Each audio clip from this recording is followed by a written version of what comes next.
Part 4, Trump. Okay, so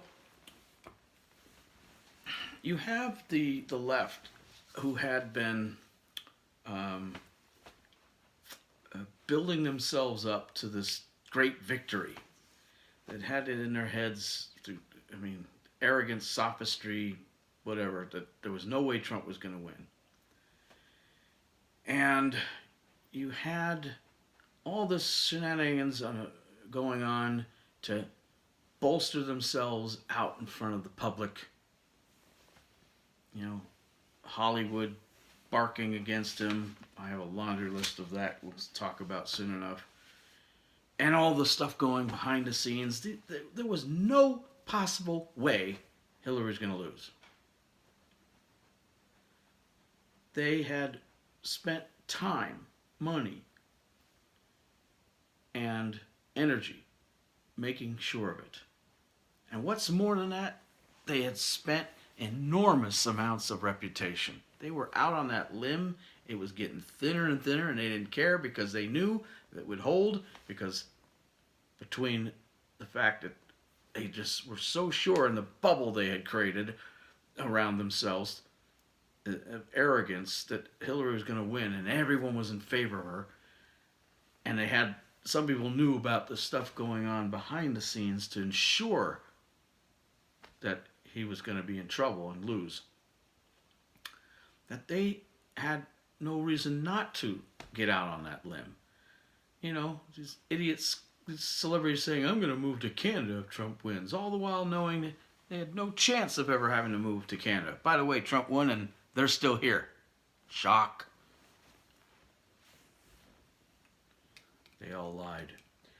What a shock. And they knew that all their work to label Trump and hope, you know, and by misinterpreting his words, his actions and stuff, was going to stick to him, and no one was going to want to vote for a guy like that, because we've turned him into the monster we believed he always was. And he's this racist, even though he hadn't said anything actually racist, but he's a racist because of this and that and here. And he's a misogynist because, oh my God, God forbid, he actually got caught on tape talking like a man. Was it the right thing to say? No. But all the while, these same leftists are guilty of that and much, much more, and they knew it. But this is, you know, a Republican's not allowed to get away with this stuff. Only we are. We are the only ones get away with this stuff and rationalize it till the nth degree.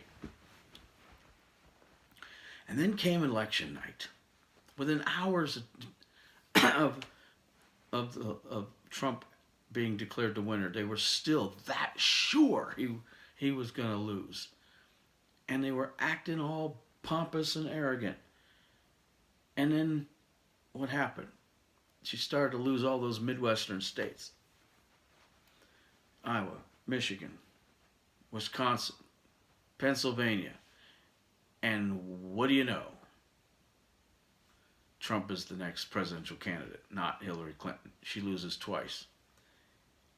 And the look on the faces of the left, the look on the faces of some of these so-called journalists on the left was priceless. Man, it was...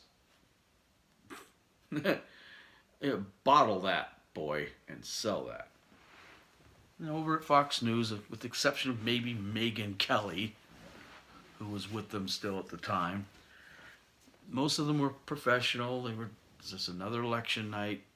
They were handling their stuff. It was, you know, done above board. No one was, you know, getting all crazy. No one was high. No one was low. But then go on these other networks, and I don't care what network it was, all the other ones, NBC, ABC, CBS, CNN, PMSNBC, these so-called journalists, these so-called anchors, these so-called professionals, some of them couldn't help but cry on air. Within hours and days of the election victory for Trump, you had these people getting on air and saying, what have we done? Or what have you done, America? Oh, you're going to regret this. Can you think of any time in history that that's happened? Seriously. Not just one, not just two. Dozens of these liberals got on air, got on radio, got on television, and said, "What a dumb bunch of Americans you are.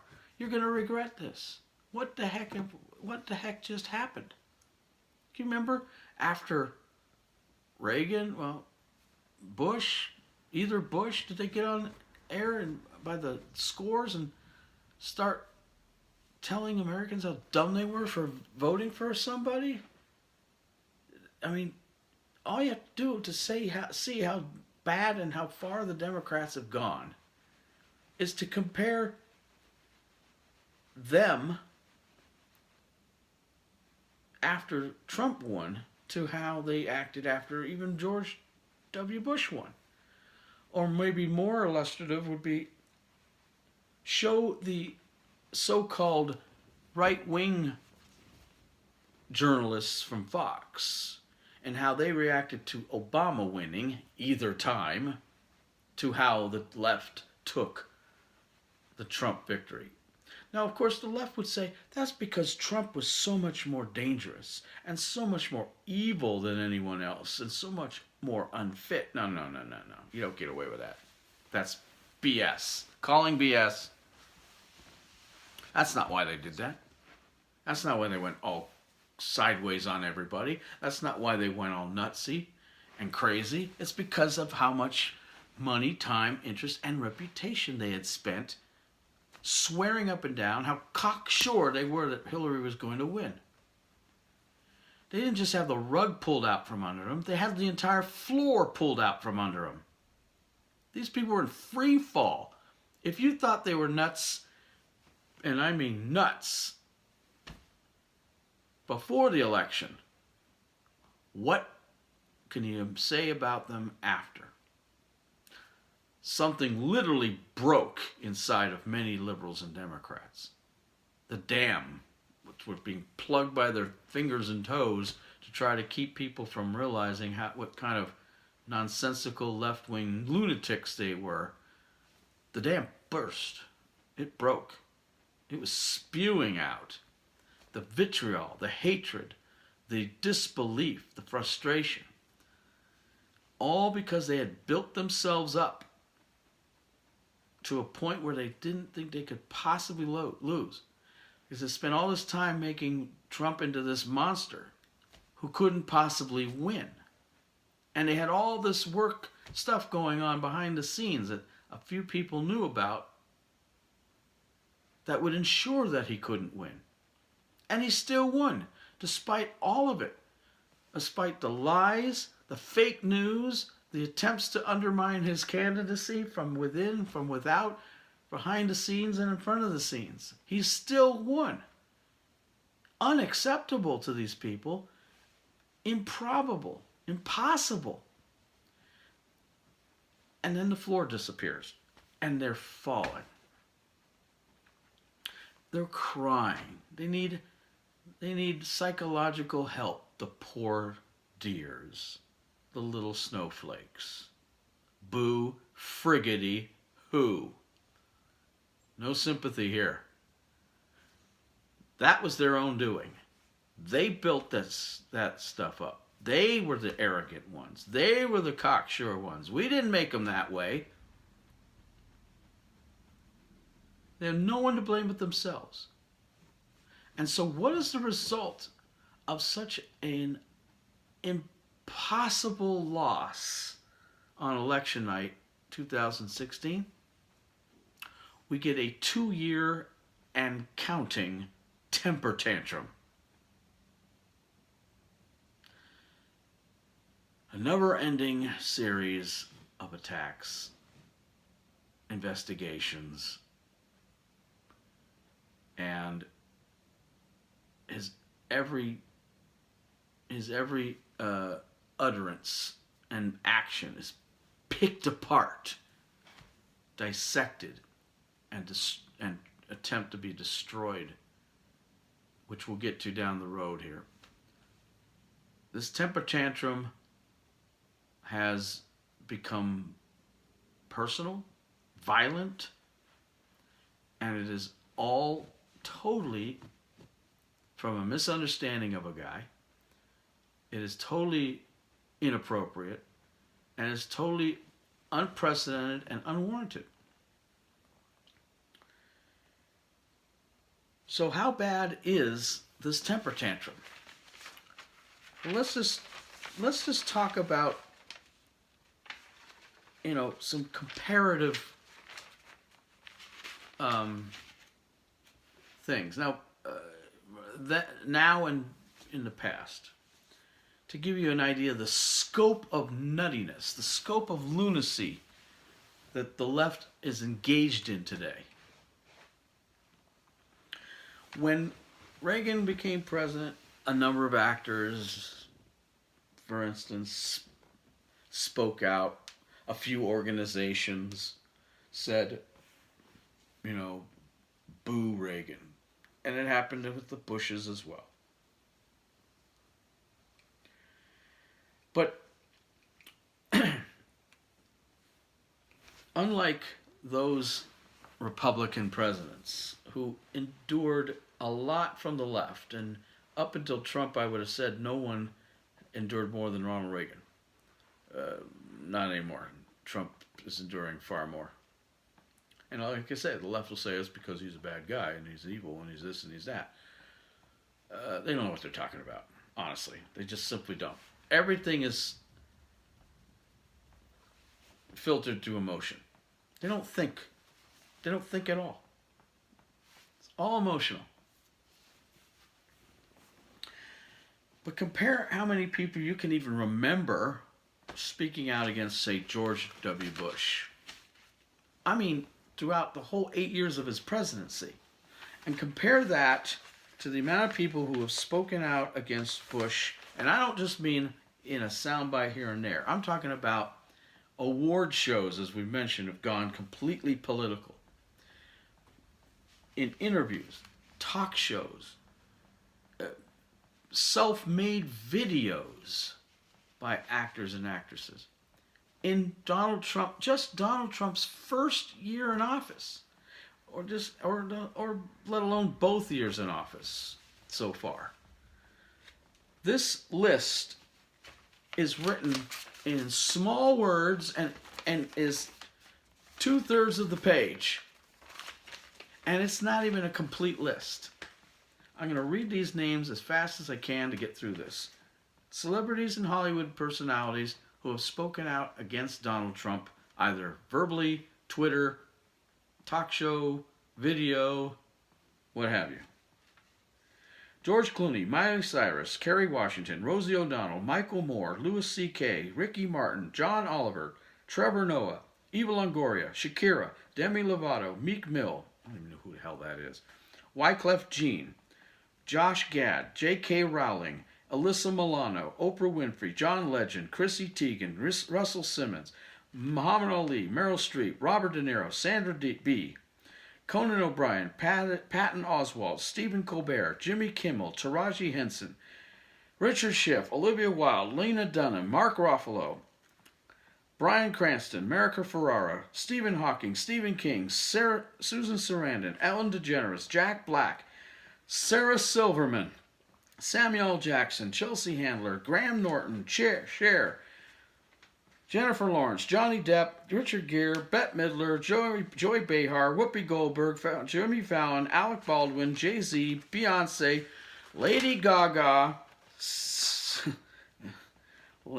Meyers, Madonna, Kim Kardashian, Deborah Messing, Gabrielle Union, LeBron James, Ben Stiller, Ariana Huffington, Justice Chastain, Don Cheadle, Mandy Moore, Chris Evans, Peter Fonda, Jim Carrey, Kathy Griffin, Charlie Sheen, Mandy Moore, or Mickey Rourke, Jason Alexander, John Cusack, Ashley Judd, and Aaron Rodgers.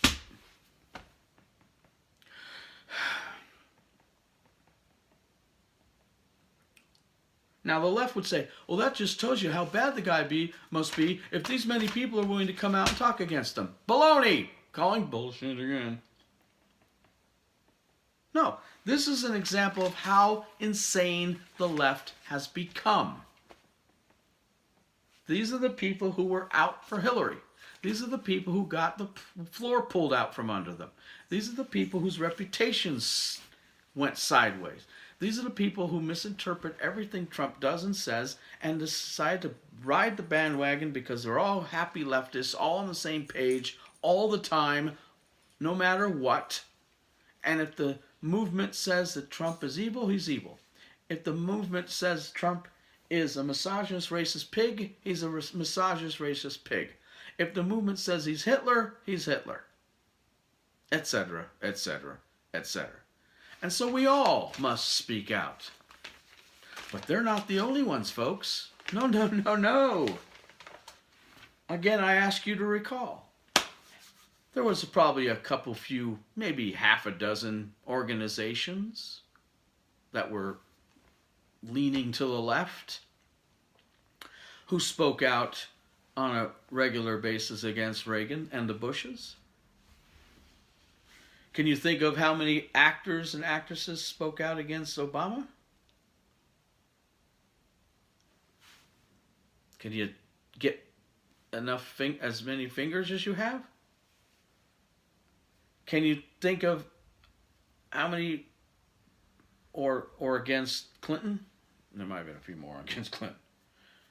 Against Carter? Can you think of how many right-wing organizations spoke out on a regular basis against the Bushes or Reagan? Not too many. Or I should say right-wingers speaking out against Obama or the Clintons or Clinton. Not a whole lot. Half a dozen, maybe. Organizations, websites, movements, and activism have all spoken out, and many times over, against Trump. And like with the celebrities, a lot of it is even before he was president. And a lot of it is after. Planned Parenthood, ACLU, Sacred Stone Legal Defense Fund, Mexican American Legal Defense and Educational Fund, Sierra Club, NAACP, Human Rights Campaign, The Trevor Project, National Resources Defense Council, Southern Poverty Law Center, Democrat Coalition Against Trump, Council on American Islamic Relations, also known as CARE, Rape, Abuse, and Incest National Network, also known as RAIN, Americans for Immigrant Justice, Indivisible, Swing Left, Run for Something, Operation 45, Movement 2017, The Pussy Hat Project, Movement Match, the Working Families Party, MoveOn.org, People's Action, Secular Talk, Justice Democrats, Millennials for Revolution, Sleeping Giants, the wonderfully phrased WhatTheFuckHappenedToday.com, Impeach Trump Now, Boycott Trump, Our Revolution, Sister District Project, hashtag Knock Every Door, Resurgent Left, Stop Hate, Dump Trump, and training organizations like Emerge America, Ignite, Emily's Post, Wellstone, She Should Run, Higher Heights, and I just wrote down the tip of the frickin' iceberg. It goes on and on and on and on. Organizations who rally people together. Organizations that train women and other folks to fight against Donald Trump. Organizations that put rallies together and marches together. I even mentioned George Soros, who paid for people to go to Trump rallies pretending to be Trump people and getting in fights with Trumpers. Or I've paid for the Black Lives Matter organization. Didn't mention it. Or Antifa. Didn't mention it. A lot of these people don't even know about. They're just put together on a whim with little money just to help move the movement along, to help create tents for rallies, to help orchestrate this or that. It's all Saul Alinsky stuff. A lot of it. A lot of it is, acorn type of stuff. A lot of it all started after Trump became president. Just, granted, organically maybe, bloomed out of a hatred. This is hate, folks. Stop hate, dump Trump. You're the ones hating him. You wouldn't even start an organization unless you hated him in the first place. It takes a lot of hate to need these amount of organizations, and I'm saying this is 10% of what's out there, to try to stop a duly elected president of the United States. What frickin' business is it of these idiots to stop a duly elected president of the United States who hasn't done anything? Hasn't done a damn thing. Here's some of the other shenanigans that have been going on since he became president. Or tried to be president. Pre-election Twitter death threats against Trump. By October 2018, there were still 179 death threats against Trump still posted on Twitter. Twitter and Facebook go out of their way. If somebody who has any amount of likes or followers says anything they don't like against a liberal, they're banned for a period of time, if not forever. These guys actually have death threats against the President of the United States, which is illegal, by the way. And Twitter doesn't bother to take their accounts down. They're still there. Now, granted, that was pre-election, but they were still there. Vice President of the United States harassed during by the cast of Hamilton because he happened to be sitting near the front row or something, wanting to take his family out to watch a play in New York. And the liberals on the cast of Hamilton decide to harass him. Johnny Depp suggests it's time for an actor to assassinate the president again? When was the last time an actor killed a president? He was referring, of course, to John Wilkes Booth, an actor who killed President Lincoln. Maybe it's time for that to happen again, I don't know. And then, of course, it's supposed to be a joke. Kathy Griffin posts a video of a pretend severed head of Donald Trump, just like a terrorist would do. In May 7, 2017, the new season of Shakespeare in the Park decided to alter its normal programming of Julius Caesar to show the assassination of Trump instead in a public park. And it goes on and on and on from there. They did it with Bush too, by the way. Not necessarily Shakespeare in the Park, but they had people pretending to do assassinations of George W. Bush too. Does the right do this with Obama? I don't remember it happening, and if it did, it'd be roundly and soundly put down by people on the right. This stuff was actually rationalized by the left.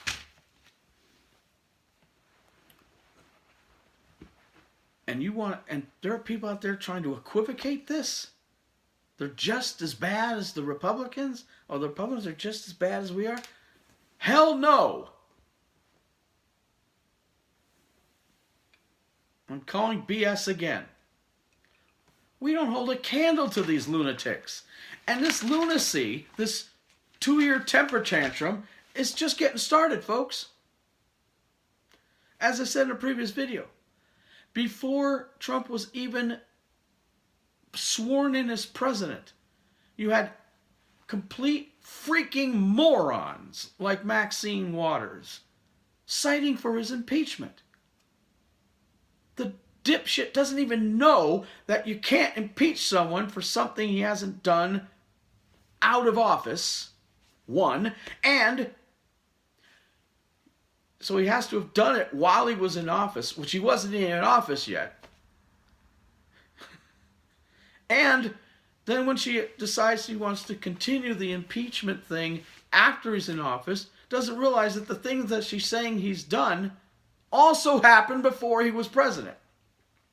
And any of the things that she thinks he's done since he was president aren't impeachable offenses. They're just emotional pleas for him to be more fit as a president, or to say things in a nicer way, or whatever. These aren't impeachable things. They try to convince themselves as well as others that he was somehow insane, that he was unfit mentally. That didn't work, so they tried a different tactic. I mean, there's no stone left unturned here. There's no low that these people will not go to try to undermine this president. We'll wrap this up in part 5 next.